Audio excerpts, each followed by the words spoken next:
kami sudah mendidik 50 orang siswa perempuan. Sudah kami didik selama 3 bulan.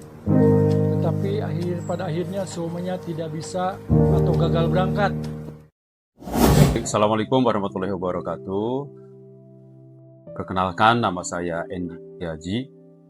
Saya pimpinan LPK atau Yayasan Mirai Nusantara. Perkenalkan, nama saya Suhud Amarullah sebagai wakil pimpinan daripada LPK SO Yayasan Mirai Nusantara. Sebelumnya saya pernah berangkat ke Jepang ya, tahun 97 sampai tahun 2000. 2001 saya mendirikan LPK ini. Memang waktu itu diminta sama teman saya yang di Jepang.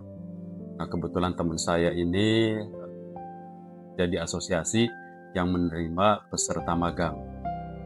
Perlu kerjasama dengan Indonesianya.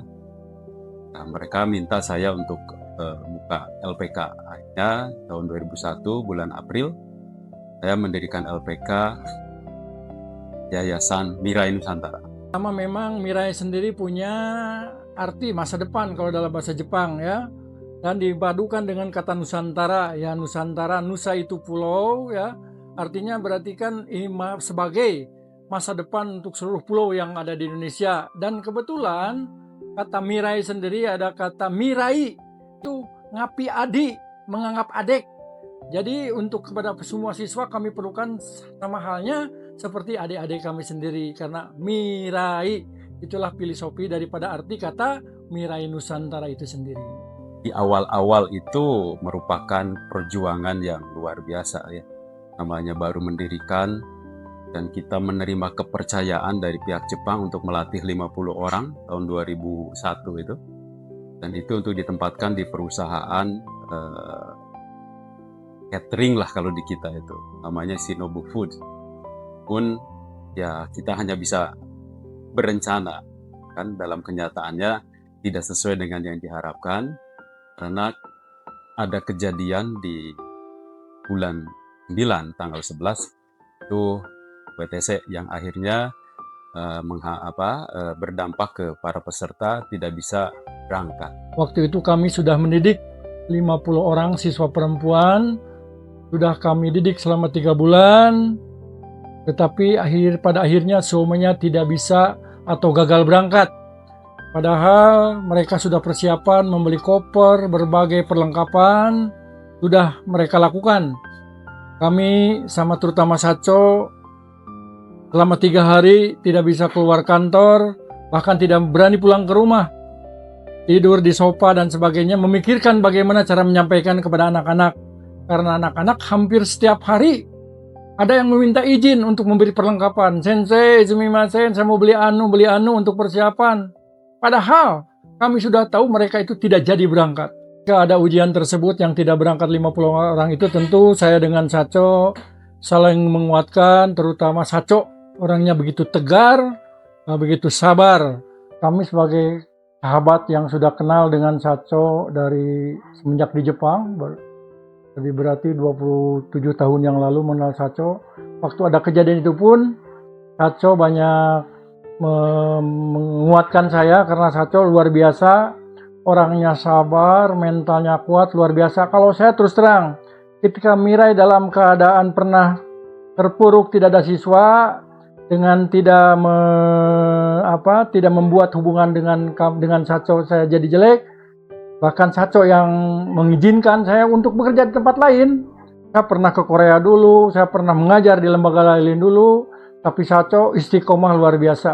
Apapun yang terjadi pada Mirai, Saco selalu berada di depan, pasang badan, pokoknya untuk Mirai Nusantara. Rahasia sukses. Yang jelas harus punya tujuan atau target yang jelas, sabar, gak mudah putus asa, istilahnya ya istiqomah juga untuk mencapai tujuan yang sudah ditetapkan. Dalam pekerjaan seperti ini tentu butuh kekompakan, satu visi, satu misi, satu tujuan, dan satu cara berpikir. Karena sulit, karena ini mengurus orang, kami tentu saja selalu menekankan kepada staf, pada instruktur juga bahwa kalian ini bekerja harus dengan hati karena mengurus orang lain dan memberikan ilmu kepada orang lain. Tidak boleh setengah-setengah dan memang harus secara dari hati. Karena ini menyangkut masa depan dan juga menyangkut anak sendiri bisa apa berangkat tidaknya ke Jepang. Jadi selalu saya tanamkan kepada staf dan instruktur cara berpikir seperti itu. Makna 25 tahun ini merupakan perwujudan dari awal mendirikan apa yang ditargetkan, apa yang diinginkan bisa tercapai di 25 tahun ini. Untuk menilai atau menakar sebuah kesuksesan dalam pekerjaan mengirim pemagang ke Jepang ini ya bisa bermanfaat, Pak. Mengurangi pengangguran yang mana dari mereka bisa mengangkat ekonomi keluarga. Itu yang saya nilai sebuah kesuksesannya. Tentu itu berbanding lurus dengan banyaknya peserta yang kami berangkatkan. Dari sekian ribu yang sudah kami berangkatkan, ada memang satu siswa yang membuat kami terkesan, terharu, dan bangga. Ada satu siswa, seorang siswa itu orang tuanya bekerja gorengan di Jakarta dengan dipikul. Masya Allah. Jadi bapaknya itu bekerja dagang gorengan keliling di Jakarta dipikul.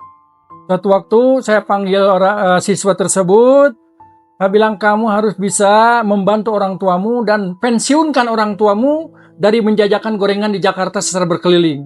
Lalu dia bertekad, baik sensei akan saya lakukan itu, dan ternyata belum pun dia pulang di tahun 2 tahun dia di sana, saya dapat kabar dia dari siswa tersebut bahwa bapaknya memang sudah dia pensiunkan, tetapi maksudnya untuk dipensiunkan tidak punya pekerjaan. Dagang gorengannya dialihkan ke kampungnya dan tidak berkeliling, membuat warung yang permanen. Itulah pengalaman yang sangat mengharukan bagi saya, yang anak itu sendiri sudah bisa bermanfaat bagi keluarganya. Kalau saya ditanya, jika saya bertemu dengan saya sendiri di tahun 2001, satu kata yang saya ingin berikan atau saya katakan, jangan cengeng, jangan nyerah, jangan menyerah. Nanti Allah kasih sesuatu yang kamu inginkan, cuman ini baru ditunda ataupun diganti dengan bentuk yang lain. Tentunya ya saya akan berterima kasih ya ke diri saya yang dulu, karena adanya saya saat ini tentunya karena ada saya yang dulu berusaha, berjuang, sabar, ikhtiar, dan tetap konsisten hingga bisa mencapai target-target yang sudah ditetapkan. Target dari awalnya LPK naik menjadi lembaga pengirim, target yang tadinya gedungnya hanya ala kadarnya, wah biasa, alhamdulillah sekarang kita punya gedung sendiri.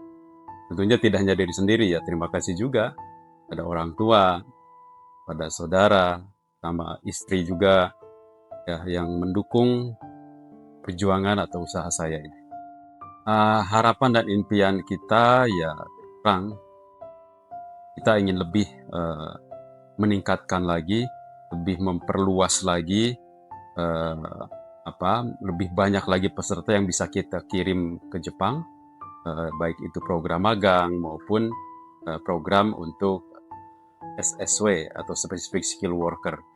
Alhamdulillah, KAI Nusantara sudah 25 tahun berjalan. Di 25 tahun ini, alhamdulillah kita punya gedung baru, Manjada Wajada. Kalau bahasa Sundana, lamun keyeng tangtu pareng. Terus ada satu